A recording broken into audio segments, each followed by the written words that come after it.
This GoPro footage was supposed to be the main evidence in a disappearance case. They went into the abandoned hospital for likes and adrenaline, but they found something the US government had been hiding for 5 years. What started as a routine urban exploration ended with an attack helicopter, $5 million, and a brutal choice. Who makes it to dawn? The rain over Detroit wasn't just falling, it was hammering the city with heavy, leaden sheets, as if nature itself had decided to wash this rotting metropolis down the drain. It was the kind of night where the city's unstable hide in basements, and normal people double-lock their doors and turn up the TV to drown out the howling wind. The wind accelerated through the empty concrete canyons of downtown, whistling through the sockets of broken skyscraper windows and tearing rusty sheets of iron from roofs, throwing them onto the asphalt like guillotines. Tyler was hanging by one hand, 4 stories up. His knuckles were white from the strain, digging into the slippery rebar of the fire escape. The metal was coated in a greasy film, a mix of soot, industrial grime, and ice-cold water. 30 feet below, in the black void of the alley, water rushed into clogged storm drains.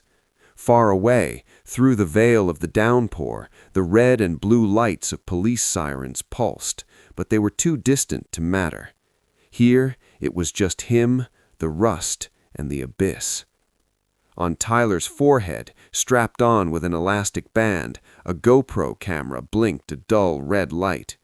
This tiny light was his only beacon, his connection to a world where he wasn't just another kid from the ghetto with no future, but Tyler the roofer, the fearless explorer of the urban jungle. "You're gonna fall, Ty," Noah's voice crackled through the earpiece, cutting through the static and the storm, sounding distorted and small. "Seriously, dude, wind is 30 miles an hour, gusts up to 50. I can see the ladder vibrating on the sensors. Get down before you get smeared." Tyler didn't answer. He pulled himself up, feeling the muscles in his forearm burn. His wet hoodie pulled him down like he was wearing lead. One lunge, re-grip. His left hand found a solid bracket.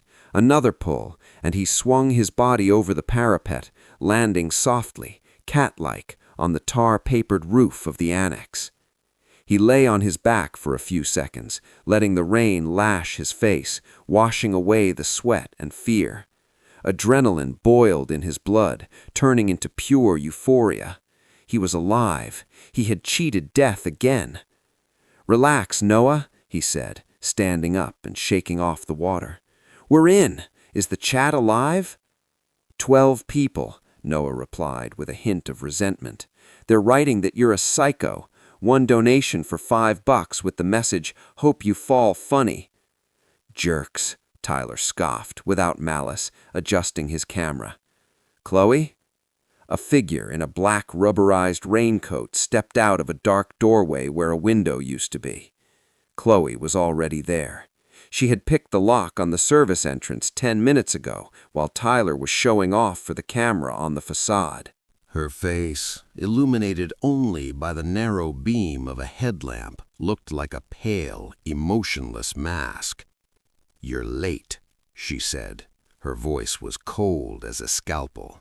"If we want to strip the warehouse before this storm turns into a tornado, we need to move. The radio is broadcasting a storm warning." They were at Mercy General, a massive, rotting leviathan of medicine, abandoned 5 years ago after a corruption scandal that shook the whole state. 17 floors of concrete, glass, and forgotten human tragedies. Rumors said they performed illegal transplants here, that unaccounted bodies were found in the basements, but for most, it was just another abandoned building. For Chloe, it was a chance to find leftover expensive pharmaceuticals. For Tyler, content. For Noah, a way to prove he wasn't a coward. Noah scrambled up behind them, breathing heavily and clutching a stabilizer with a smartphone to his chest. His glasses were fogged up and his chest was heaving. "The air is heavy here," he wheezed, reaching for his inhaler. With shaking hands, he brought the canister to his lips. Psst, hiss, deep breath, hold, exhale. "Don't pass out from asthma on the live stream, bro." Tyler slapped him on the shoulder, perhaps a little harder than necessary. "It ruins my audience retention stats." They moved deeper into the building. The beam of Tyler's flashlight cut through the thick, almost tangible darkness of the corridors. The walls here resembled the skin of a diseased animal. Paint hung in strips, revealing gray concrete and rusty rebar. The floor was covered in a cultural layer of neglect, soggy medical charts, broken glass, plastic cups and disposable syringes that crunched under their sneaker soles like dry bones. The smell was unbearable, a mix of wet lime, old urine, mold, and something sickly sweet, the smell of deeply ingrained death. "According to urban legend," Noah began, trying to speak into the lavalier mic confidently, though his voice trembled, the third floor had a secret ward that the CIA rented through shell companies. Project MK Ultra, a new phase, psychotropics, mind-wiping. They say patients here screamed so loud they were heard in the next block. "Shut up, Noah," Chloe cut him off without looking back. She walked confidently, checking the building plan on her phone screen. "They were stealing kidneys here, not creating super soldiers. This is Detroit, not Area 51. "Seriously," Noah persisted, looking at the phone screen where comments were scrolling. "Chat writes that people disappeared here. Stalkers, homeless people. Mercy General isn't just a hospital, it's a trap." "There are only rats and mold here." Tyler jumped over an overturned gurney, enjoying his agility. "Hey, check out the graffiti." On the wall, over a faded poster reading, "Silence promotes healing," someone had painted in huge red letters that looked like dried blood, "God left this place, and you should too." "Very atmospheric," Chloe muttered, shining her flashlight into the dark void of an elevator shaft. "We go right, east wing, that's where the ICU was." They turned into a wide corridor, and then something changed. First, it was a barely perceptible sensation, pressure on the eardrums. The sound of the rain, which had been a constant background noise, became muffled, as if the walls here were thicker or insulated. But instead of the sound of water, something else appeared. A low, vibrating hum. Tyler stopped first. "You hear that?" "Generator?" Noah guessed, listening. "The building has been powered down since 2019, Chloe frowned. She walked to the wall and pressed her palm against the cold concrete. "Vibration. Powerful equipment is running somewhere. Very powerful." "I told you!" Noah's eyes widened behind his fogged glasses. "CIA! Secret labs! Chat, do you hear this? Type plus if you hear the hum." "Quiet," Tyler hissed. They followed the sound. With every step, the hum became clearer, growing into a steady, rhythmic electrical buzz. Woom, woom, woom. The corridor was changing before their eyes. The trash disappeared. The walls here weren't peeling. They were covered in strange, matte gray plastic, mounted over the old finish. It looked alien, like a space module embedded in ruins. At the end of the corridor was a massive double door labeled Sterile Zone, Authorized Personnel Only. The electronic lock had been ripped out, wires hanging loose, but the door was ajar. Light spilled from the crack.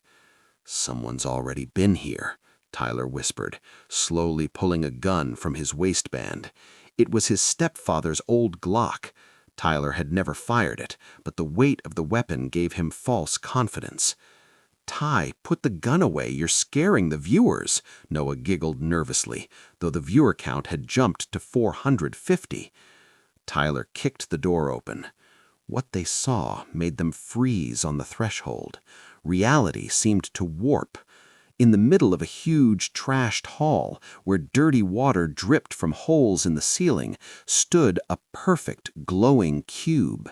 It was assembled from thick, transparent plastic, stretched over an aluminum frame. Inside the cube, cold, shadowless surgical light blazed. "What the hell?" Tyler exhaled.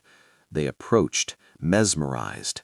The plastic walls of the cube vibrated from the work of air blowers. Absolute sterility reigned inside. In the center of the cube stood a multifunctional bed, and on it, a man.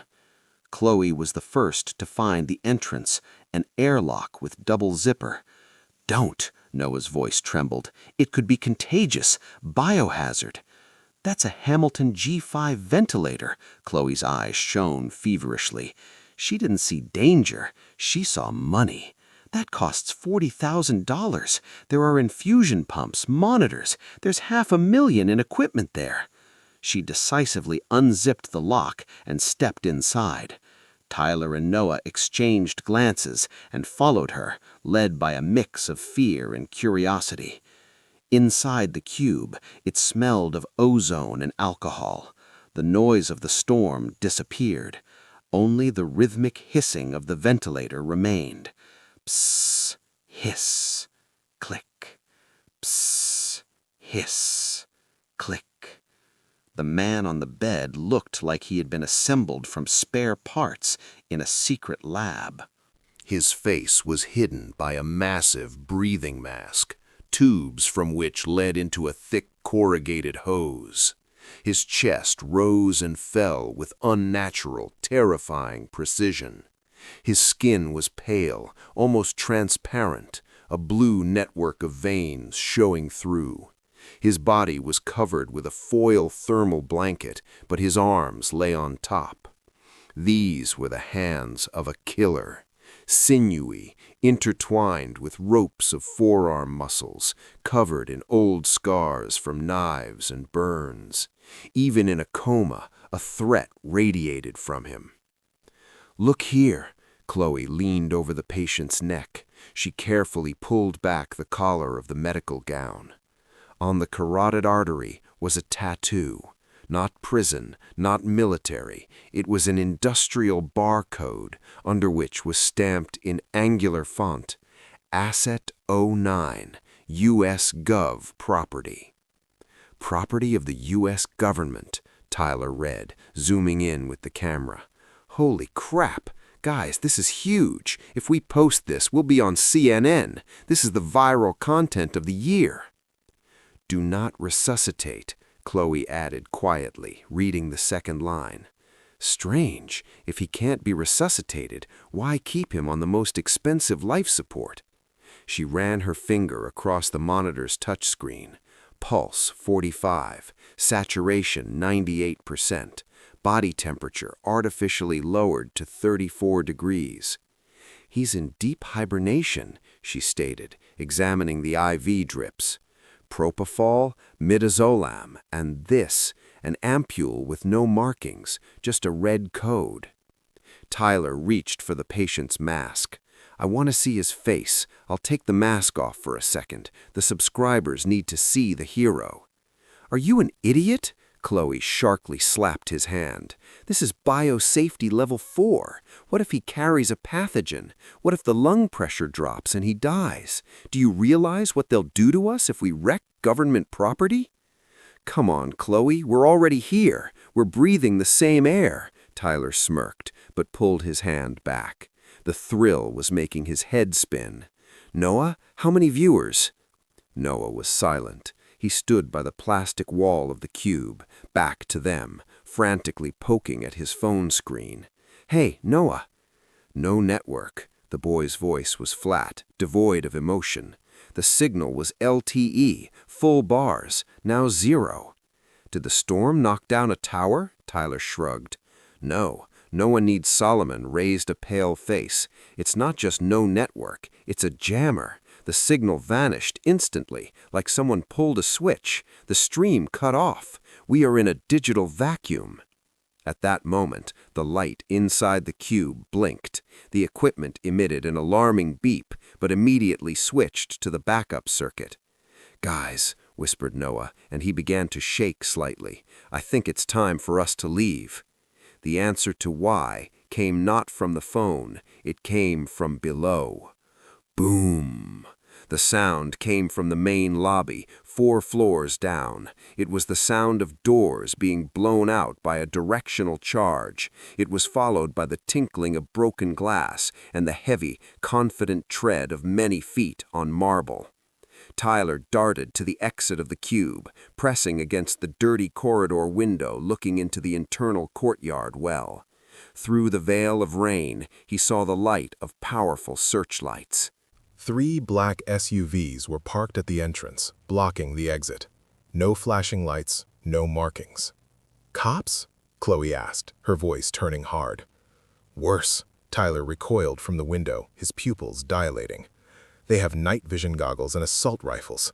That's a PMC. Mercenaries." From below, echoing off the shaft walls, came a scream. It was the voice of Old Joe, a homeless man who slept in the lobby. "Hey, who are you? Get away from—" Pop. One dry, short shot. The sound of a body falling. And silence. Tyler felt his insides twist with cold. He looked at Chloe. In her eyes, he saw the reflection of his own horror. "They took him out," he whispered. "They just neutralized Joe. That's not an arrest. That's a cleanup." "They're coming here," Noah whimpered, sliding down the wall. "They saw the light in the windows. They know we're here." "Barricade," Tyler commanded, trying not to let his voice crack into a squeal. "Fast!" They rushed out of the cube. They couldn't run down the corridor. There was only one exit, and the rhythmic stomping of heavy boots was already coming from there. They darted into the residence room adjacent to the hall, slammed the heavy oak door, and propped it up with an old metal cabinet. Noah sat on the floor, hugging his knees, rocking back and forth. Chloe paced the room. Through the broken observation glass in the wall, she could see the cube and the patient. "We can't hold them. They'll blow the door. We need leverage." "What leverage?" Tyler yelled in a whisper. "Him!" Chloe pointed to the patient. "They came for him. If we take him, they won't shoot. He is our human shield." "Are you crazy? How are we going to carry him?" "He has a bed on wheels. Help me switch the power." Chloe was already running back into the cube. Tyler, cursing, rushed after her. They burst into the sterile zone. "Cut the network!" Chloe shouted, typing commands on the ventilator panel. "I'm switching him to battery." "Move," John Doe croaked. It wasn't a suggestion. It was an order that drilled into the subconscious, bypassing thought. Tyler grabbed the rails of the gurney's headboard. His palms, wet with sweat and condensation, slipped on the cold metal. Chloe grabbed the footboard where the heavy ventilator battery block was mounted. "Noah, the door!" Tyler barked. The geek, still shaking from the terror, kicked the chair barricade, clearing the exit to the corridor. They burst out of the residence room into the long, arrow-straight corridor of the east wing. Emergency lighting turned the space into a stroboscopic nightmare. Flash of red, darkness, flash of red. Shadows on the walls danced, breaking at unnatural angles. The gurney wheels screeched, picking up speed. It was a sound that set teeth on edge, a piercing, vibrating squeal of rubber on dirty linoleum. "Forward! Faster!" Doe's voice sounded weak but hard. He lay on his back, but his arms had a life of their own. His right hand gripped Tyler's Glock. His left held his balance, clinging to the side rail. Behind them, from the smoke-filled hall, came shouts. "Contact!" "They're in the corridor, suppressing fire." The air above Tyler's head was torn by a whistle. Bullets crumbled the plaster, kicking up fountains of concrete dust. The bursts were short, professional. The mercenaries weren't spraying and praying, they were cutting off escape routes. "Get down!" Tyler yelled, pushing the gurney so hard his feet slipped. He used the momentum. Accelerating the heavy medical bed, he jumped onto the rear axle like a skateboard, riding for a few meters, then jumped off and pushed again. 12 o'clock, shouted Doe. At the far end of the corridor, by the turn to the elevators, a silhouette appeared. Another Blackwood fighter, cutting off the path. He raised his rifle. Doe couldn't aim properly. The shaking of the gurney gave him no chance. "Tyler, left, hard!" Tyler didn't think. He just yanked the gurney to the left, leaning in with all his weight. The wheels skidded. The gurney drifted sideways, the side hitting the wall, striking sparks. This maneuver saved them. The mercenaries burst past exactly where Doe's head had been a second ago. "Now straight," the commander commanded. As soon as the gurney leveled out, Doe fired twice, without warning, without hesitation. Distance 30 meters, target moving, shooter on an unstable platform. The mercenary at the end of the corridor dropped, clutching his knee. "Shot his leg," Chloe exhaled, pushing the gurney from the other side. "You hit him in the knee." "Can't penetrate body armor," Doe stated dryly, changing his grip on the gun, aiming for vulnerable zones. "Right!" They flew into the turn, nearly tipping over the precious cargo with the dying man and $500,000 in equipment. "Dead end!" Noah screamed. They were in a short corridor that ended in massive double doors. The sign above them read, "MRI Suite, Magnetic Resonance Imaging." Behind them, stomping could be heard, heavy, rhythmic. They were being herded like rats. "Inside!" commanded Doe. Tyler threw his shoulder against the doors. They were heavy, shielded with copper and lead to protect against interference. Rust showered from the hinges, but the doors gave way. They rolled the gurney into a spacious room. In the middle, like an altar to a forgotten god of technology, towered a huge scanner, a white donut with a gaping black tunnel in the center. "Lock it!" shouted Tyler. Chloe and Noah threw their weight against the doors from the inside, sliding the heavy bolt. But it was temporary. The bolt was old, and the guys outside had explosives. "We're trapped," Noah whispered, looking at his phone screen. "Chat is panicking, writing GGWP, game over." "Look for an exit," Tyler rushed around the room. There were no windows. The walls were lined with soundproofing panels. The only exit was the one they came through, which was now being hammered by rifle butts. Boom! Boom! The door shuddered. "Open up in the name of the federal government!" roared a mechanically amplified voice from the corridor. "Federal?" Tyler asked, freezing. "Did they say federal?" John Doe lay on the gurney, looking at the MRI machine. His gaze wasn't on the machine, but on a massive distribution panel on the wall. "Chloe," his voice was quiet as a snake's hiss. "That thing, is it working?" Chloe looked at the scanner. "It's a General Electric Cigna, 3 Tesla superconducting magnet. It's been off for 5 years. To start it, you need to fill the circuit with liquid helium and supply power. It's impossible." "Magnets of this type don't turn off with a button," Doe rasped. "The superconducting coil holds a charge for years if the circuit is closed. They could have left it in standby mode. Quench wasn't activated. Look at the helium pressure sensor." Chloe ran to the control panel behind the operator's glass. "Pressure in the cryostat is there." Her eyes widened. "The system is autonomous, but the console is smashed. I can't control the field." "I don't need control." Doe tried to sit up, but his core muscles failed him. "I just need to remove the lockout. That lever, red, emergency field dump. No, not dump, next to it. Emergency ramp down. If you cut the control loop, the magnet goes to peak power before burning out." Crash! The door to the room began to bow inward. The hinges groaned. "They're coming in!" squealed Noah.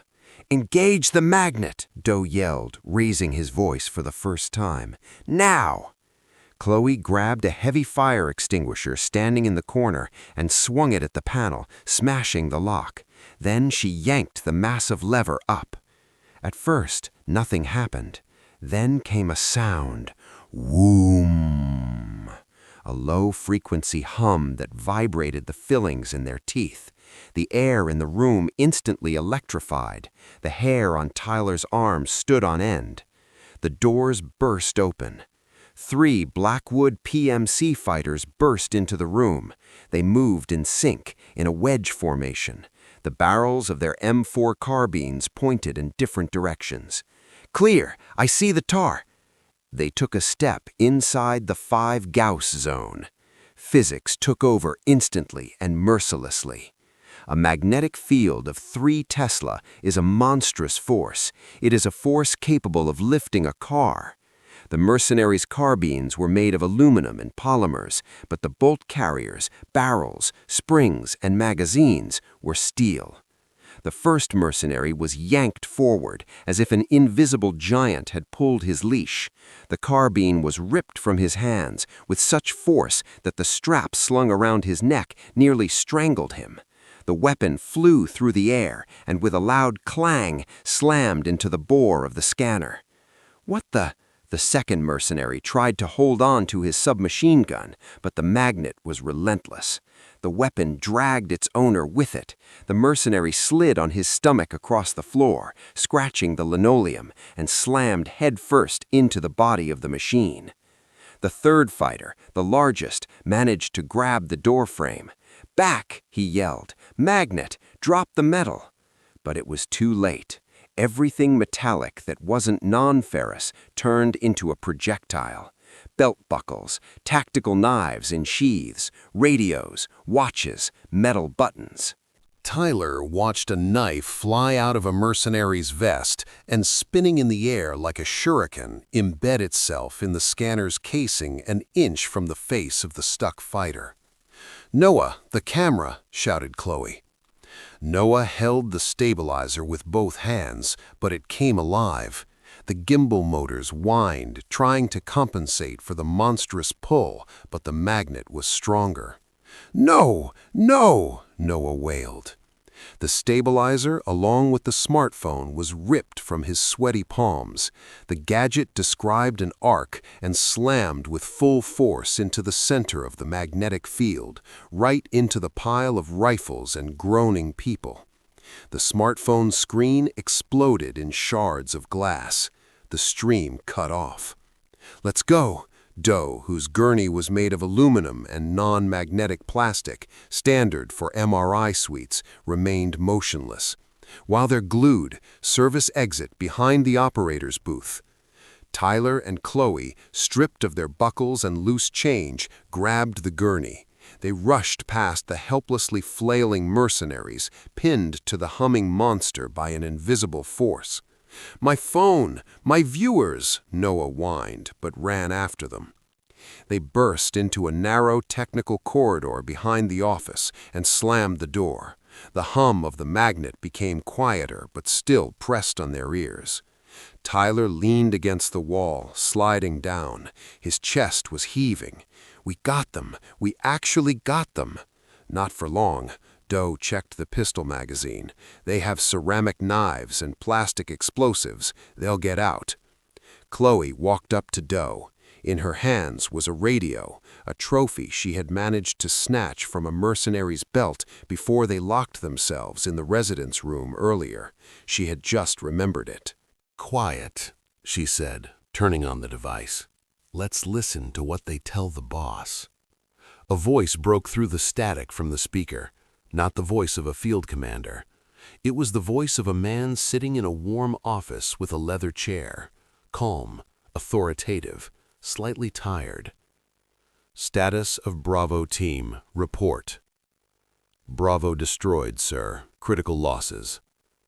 The target has hostages, civilians, teenagers." The pause on the airwaves lasted an eternity. "Hostages are irrelevant," the voice from the office replied. "Priority Omega. Asset 09 must not leave the perimeter. He possesses information that could destabilize national security. If you have to level the building with those kids inside, do it. CIA Director sanction obtained. Tyler froze. He looked at the radio, then at Doe. CIA? He asked in a whisper. You said you were ex-military, that they tortured you here. Doe remained silent. His face remained impenetrable. Repeating the objective, the radio on the line continued. Trader Stephen Reynolds, call sign Asset 09, sold activation codes for tactical nuclear munitions to the Al-Shabaab group. Money transferred to offshore accounts. He must be eliminated at any cost. The radio went silent. Tyler slowly stood up. He stepped toward the gurney, clenching his fists. You sold a nuclear bomb to terrorists? Doe looked up at him. There was no guilt or remorse in his eyes. Not a bomb. PAL encryption codes. Without them, bombs are just lumps of metal. You're a terrorist, Noah whispered, backing away. You're not a victim. You're a monster. We're helping a traitor. I'm a businessman, Doe corrected coldly. My country used me like meat for 20 years. I took a severance package. We'll turn you in. Tyler reached for the radio in Chloe's hands. We'll tell them where you are. They'll let us go. Doe laughed. It was a terrible sound, a dry, barking cough. He raised the gun, but didn't point it at Tyler. He just laid it on his chest, demonstrating control. You're an idiot, kid, Doe said calmly. You heard them. Hostages are irrelevant. You saw my face. You saw the equipment. You heard about the codes. To Langley, you are now accomplices, loose ends. He paused, letting the words sink in. You're already dead, Tyler. The second you walked into that room, you signed your death warrant. The only chance to survive is to get me out. I have insurance. Blackmail that will force them to back off if I'm free. But if I die here, you die with me. Tyler looked at him, battling hatred and fear inside him. He realized the bastard was right. They were in the same boat, and that boat was sailing down a river of blood. Where? Tyler asked through clenched teeth. Roof, Doe answered. Helipad. My bird will be there in 20 minutes, but the elevators are dead. 20 floors? Noah was horrified. On foot, Doe nodded. And you'll have to carry me. The stairwell was a narrow concrete shaft descending into darkness. It smelled of dampness and dust that rose in clouds with every step. The climb turned into hell. The gurney had to be ditched on the 5th floor. It got stuck on the turns. Now they used a rigid stretcher Chloe found in a fire cabinet. Tyler and Chloe carried the stretcher. Tyler in front, Chloe in back. Doe lay on it, clutching the gun and the ventilator battery lying at his feet. The machine hissed rhythmically, measuring out the seconds of their lives. 10th floor. Tyler's legs burned with fire. Sweat stung his eyes. 15th floor. Chloe stumbled, nearly dropping the handles. "Hold it!" barked Doe. 17th floor. Noah walked last. He wasn't carrying a load, but it was hardest for him. Dust, stress, running. His lungs had tightened into a tight knot. "I can't," he wheezed. Tyler turned around. Noah was sitting on a step, gasping for air like a fish on ice. His face had turned blue. "Noah, get up!" "Inhaler, lost," the boy croaked. The wheeze in his chest was audible even over the sound of the rain outside the walls. "We don't have time for babysitting," Doe said harshly. "Leave him. He's ballast." "Screw you," Chloe lowered the stretcher. "We're not leaving him. He'll suffocate in 5 minutes or delay us enough for the cleaners to catch up," Doe remarked indifferently. "The choice is yours, the life of one weakling or the lives of everyone. "If you don't shut up, I'll disconnect your damn ventilator," Chloe hissed, leaning into the ex-agent's face. There was such fury in her eyes that even Doe fell silent for a second. "I'll cut the tube and we'll see who's ballast here." Doe assessed the threat. She wasn't bluffing. "Fine," he shifted his gaze to Noah. "Hey, kid, listen to me." Noah raised tear-filled eyes. "Panic kills faster than asthma." Doe's voice became strange, not soft, but instructional. "Your brain thinks there's no air and constricts the throat even tighter. You have to trick the brain." Not... "Shut your mouth," Doe ordered. "Listen to the command. Box technique. Inhale through the nose for 4 counts. 1, 2, 3, 4. Hold. 1, 2, 3, 4. Exhale through clenched teeth, slowly." Noah tried. It came out spasmodic. "Look at me." Doe caught the boy's gaze. "You're not in a hospital. You're in combat. Your body is a weapon. Control it. Inhale. 1, 2, 3, 4. Hold." Tyler watched this in amazement.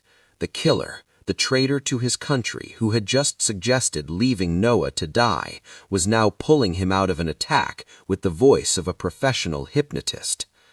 A minute later, Noah's breathing leveled out. The wheezing became quieter. "Get up," commanded Doe. "Move. They're already 2 flights down. I hear their steps." They lifted the stretcher again. A dash to the next landing. "Contact," shouted Tyler. On the landing above, on the 19th floor, a door opened. A mercenary leaned out, aiming down.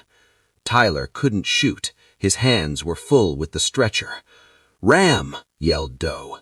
It was madness. Tyler and Chloe, without a word, used the stretcher like a spear.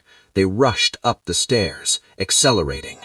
The mercenary didn't expect to see a paralyzed man flying at him on a stretcher. He hesitated for a split second. That was enough. The front edge of the stretcher, a steel pipe, slammed into the mercenary's shin, knocking him off his feet. He crashed onto the concrete. Doe shot him point blank as they stepped over the body. "-1. Forward. The roof is close."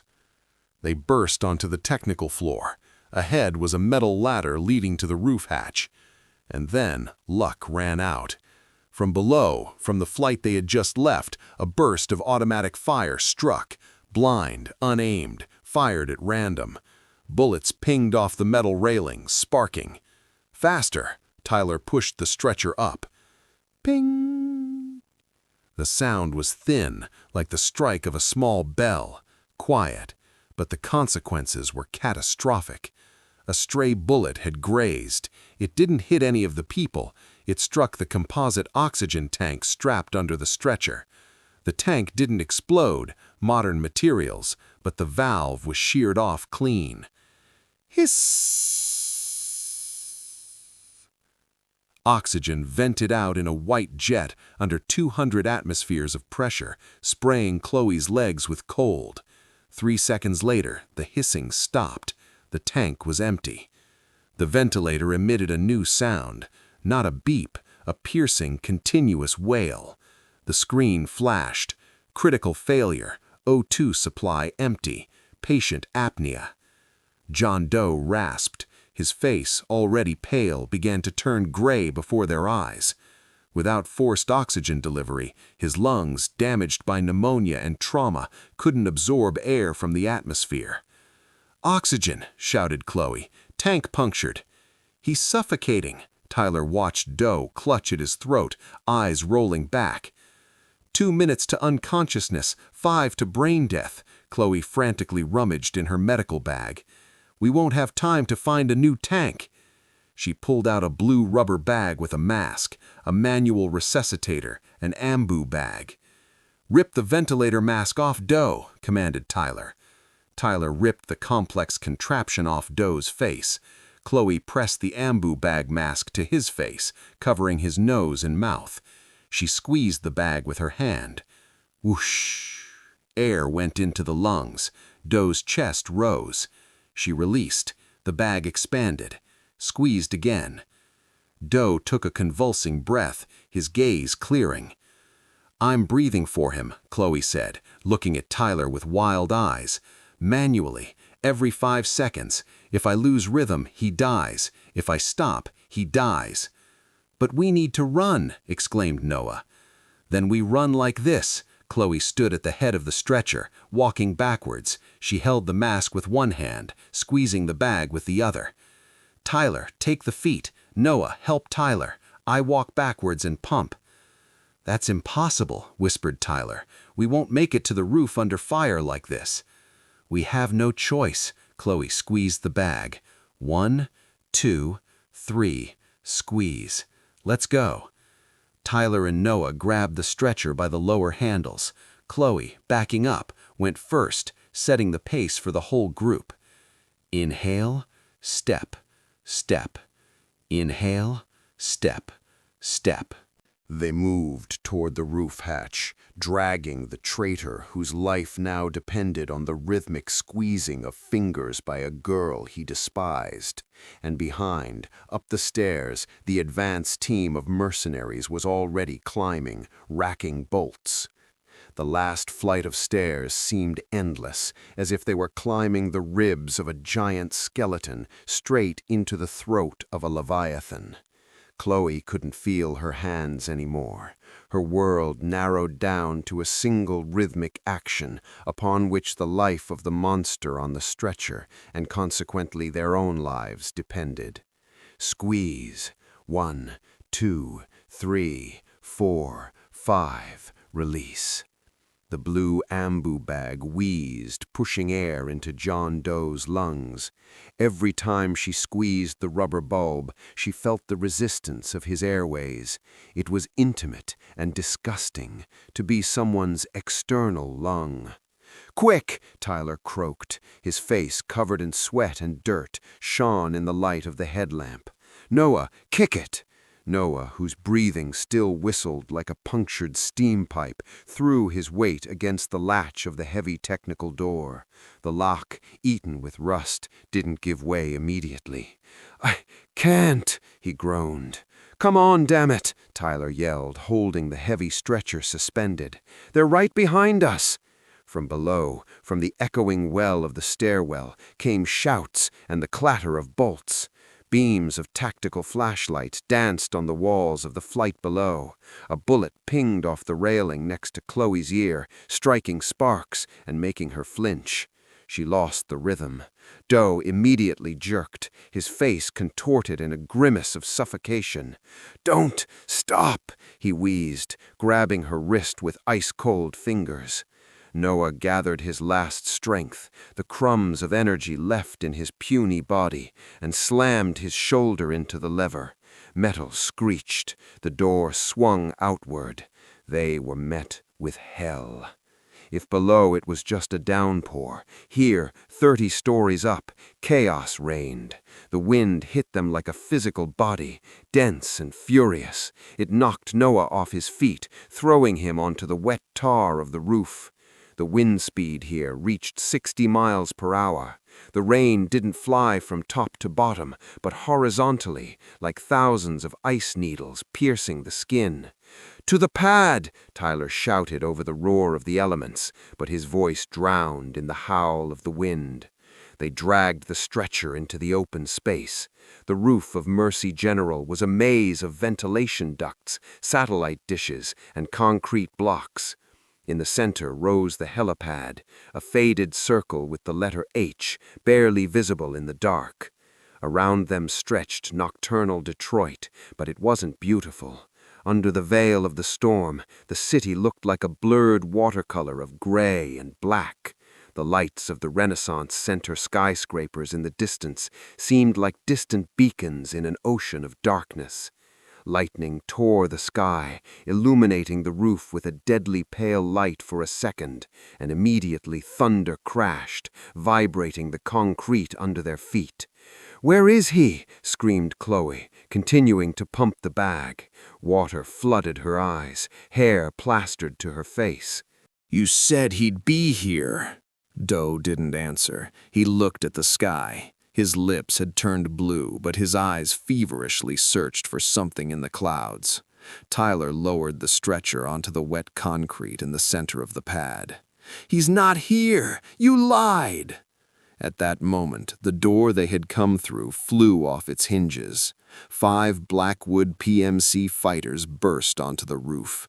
Elite. They moved professionally, fanning out, hiding behind ventilation ducts. "Contact!" The mercenary commander's voice sounded in their earpieces, but the wind carried snatches of phrases. "Targets on the pad! Fire to kill! No hostages!" Tyler drew his Glock. He knew the magazine was empty. He knew this was the end, but the instinct of the streets wouldn't let him surrender without a fight. He jumped behind a concrete block of the enclosure. "Noah, down! Chloe, cover him with your body!" The first burst struck the concrete inches from the stretcher. Stone chips sprayed into Doe's face. He didn't blink. He looked up. The mercenaries advanced in bounds. They weren't rushing. They knew there was nowhere to run. This was an execution. One of them, with a heavy machine gun, took a position on the rise by the elevator shaft, preparing to turn the teenagers and the traitor into mincemeat. Tyler raised the empty gun, aiming into the darkness. His hand trembled. The camera on his forehead continued to record his death. "Come on!" he screamed in desperation. "Come here, you bastards!" And then the sky split open. First, it was a vibration. It passed through the soles of sneakers, through the concrete roof, through bones. It was a sound lower than thunder and scarier than a siren. Whoop, whoop, whoop, whoop.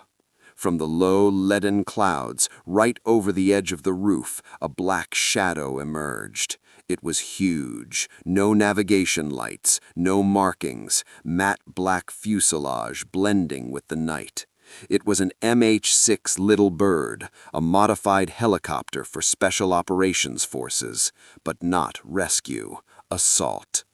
Air currents from the rotors hit the roof with such force that the mercenary with the machine gun was blown off his position. The water on the roof boiled, turning into icy mist. The helicopter hovered 10 meters above the pad, nose to the mercenaries. The pilot in a helmet with an integrated display asked no questions. He saw thermal signatures. He knew who was friend and who was foe. "Get down!" screamed Tyler, pressing his head into his shoulders. Under the wing of the helicopter, an M130 minigun came to life. Brrrr. The sound wasn't like gunshots. It was the sound of the fabric of reality tearing, an electrical roar drowning out the thunder. A long tongue of flame erupted from the rotating block of barrels. 3,000 rounds per minute, 50 bullets per second, caliber 7.62 NATO. The concrete covers behind which the mercenaries hid simply ceased to exist. They exploded into clouds of thick dust and stone rubble under the withering fire. No one stood a chance under this leaden rain. It wasn't a firefight. It was a total cleanup. One of the mercenaries tried to fire back, but the minigun burst sliced through the ventilation pipe he stood behind, along with him. The silhouette of the fighter simply vanished in a vortex of metal and sparks. 5 seconds later, it was all over. On the roof, where the elite cleanup squad had just been, remained a smoking strip of rubble, casings, and debris. The helicopter turned sideways, hovering directly over the letter H. The cabin door was removed. From there, legs dangling, looked a co-pilot, or extraction operator. He dropped a thick cable with a carabiner and a soft rescue basket for the wounded. Doe, who had lain motionless all this time, suddenly came alive. Adrenaline, or the realization of imminent rescue, gave him strength. He waved his hand. "Hook me up," he rasped, ripping off the thermal blanket. Chloe, continuing to squeeze the ambu bag, crawled to the basket. Tyler and Noah dragged the stretcher. The wind from the rotors tried to blow them off the roof. The noise was deafening. They rolled Doe into the evacuation basket. He was heavy as a dead man, but clung to life with the fury of a beast. Chloe fastened the safety straps on his chest. "Oxygen!" shouted the operator from the helicopter, lowering a mask connected to the helicopter's onboard life support system. "Connect to the bird!" It was a critical moment. Doe couldn't breathe without assistance for more than 10 seconds. Chloe had to remove the ambu bag and put on the new mask that supplied pure oxygen from the helicopter's tanks. She looked at Doe. Their eyes met. In his black eyes, illuminated by flashes of lightning, she saw triumph. He won. He used them, squeezed them dry like a tube of paste, and now he didn't need them. "Faster!" yelled Tyler, holding the basket swaying in the wind. Chloe ripped her mask off his face. Doe convulsively gulped air with his mouth, catching raindrops. She caught the mask lowered from the helicopter. Her hands worked fast, precise, muscle memory of a medical student who had spent hundreds of hours in practice. Click. She snapped the mask onto his face. Oxygen hissed. Doe's chest rose. He took a deep, greedy breath. Color began to return to his face. He gave the operator a thumbs up. The winch whined, winding the cable. The basket lifted off the ground. John Doe rose into the sky. Tyler, Noah, and Chloe remained on the wet concrete. They stood heads back, watching their ticket to a rich life fly away. The rain washed the dirt and blood off them, but couldn't wash away the feeling of emptiness. The helicopter turned sideways, hovering directly over the letter H. The basket leveled with the open helicopter cabin. The operator pulled Doe inside. Doe unclipped from the basket, but remained sitting on the edge, tethered by a safety line to the helicopter floor. He breathed deeply through the mask, gathering strength. And then the helicopter didn't fly away. It turned its nose slightly. Now looking at the teenagers wasn't a rescuer, but the black muzzle of a minigun, and a pilot whose visor hid his eyes. Doe leaned forward, looking at them from a height of 10 meters. The noise of the rotors quieted a bit, or maybe the wind just shifted, but they heard his voice. He took off the mask for a second to shout, holding it in his hand. "Nothing personal, kids." His voice was stronger, full of arrogance. "America doesn't need to know. You are loose ends." Tyler went cold. He instinctively covered Noah with himself. "No, you promised." "I lied," Doe smirked. "It's politics." He nodded to the pilot. The gesture was simple. "Finish them." The pilot began to spin up the minigun barrel block. The characteristic electrical buzz, zzz, foretold death in a second. Tyler shut his eyes tight. Noah started to cry.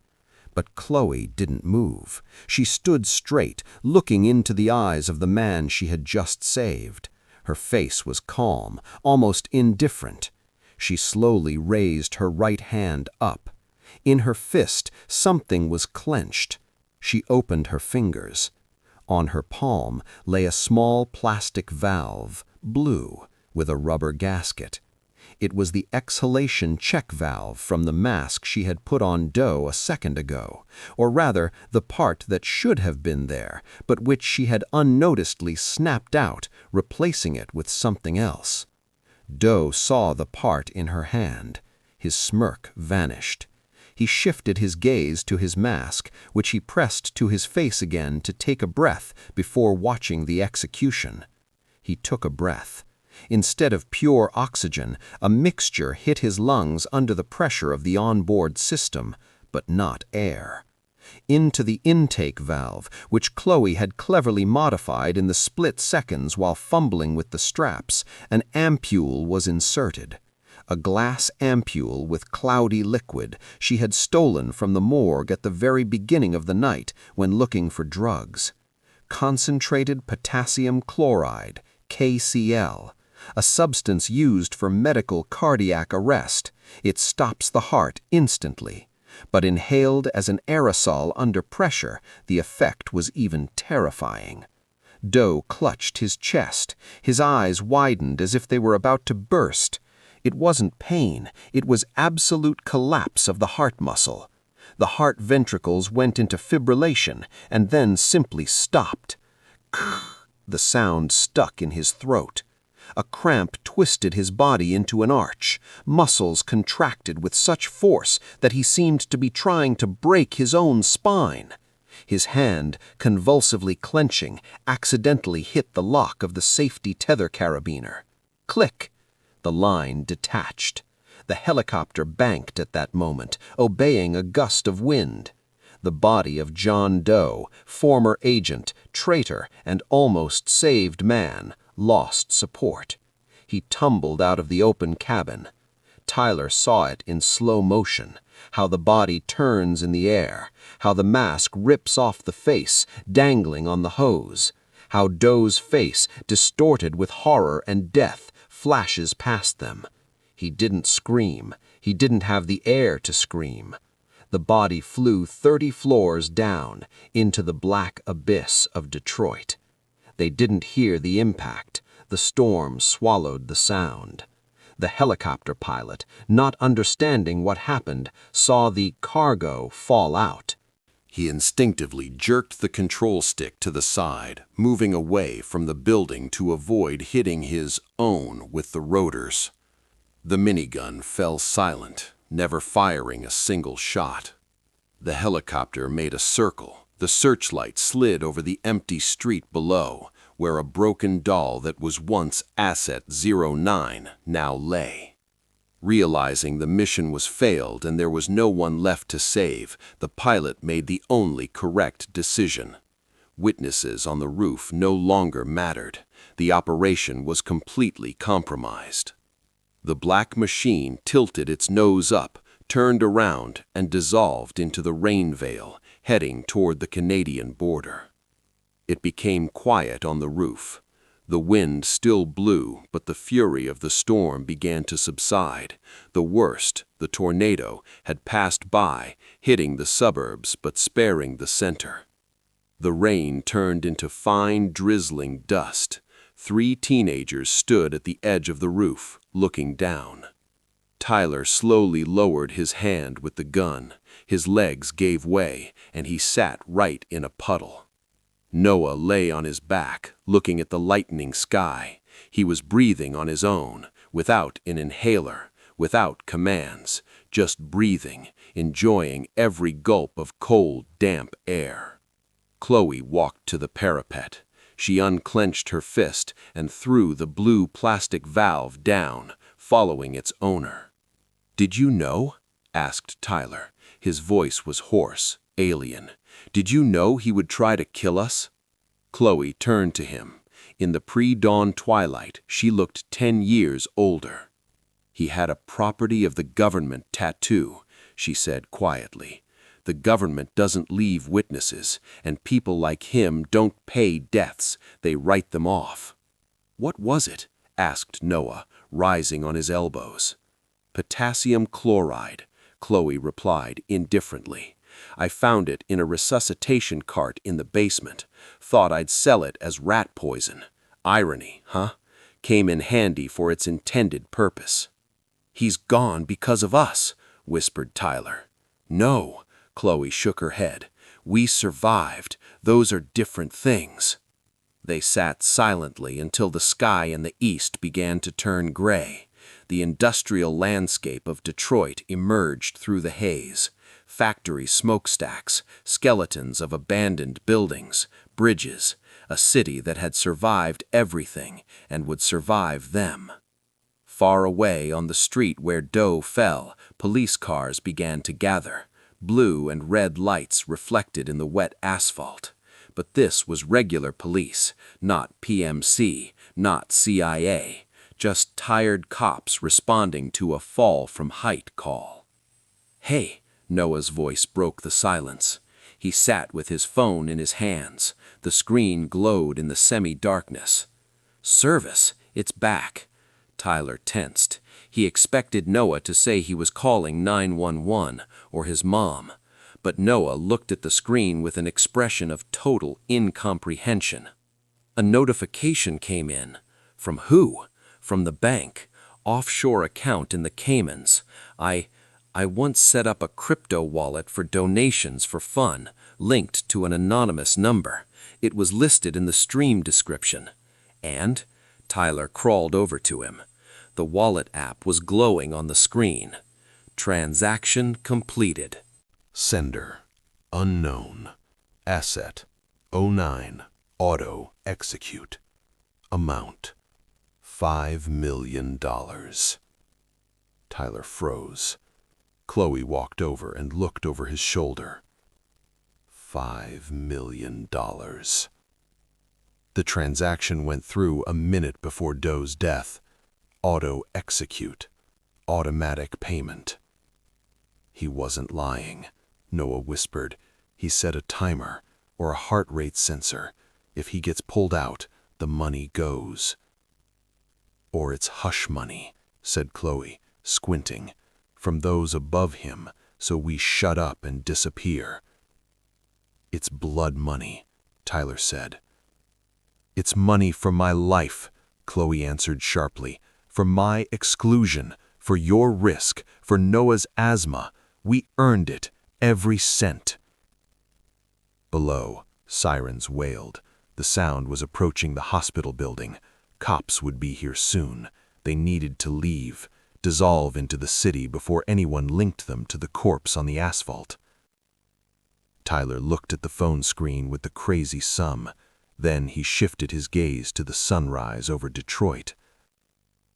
The city no longer seemed like a prison to him.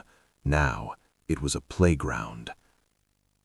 He slowly raised his hand to his head, felt the button on the GoPro.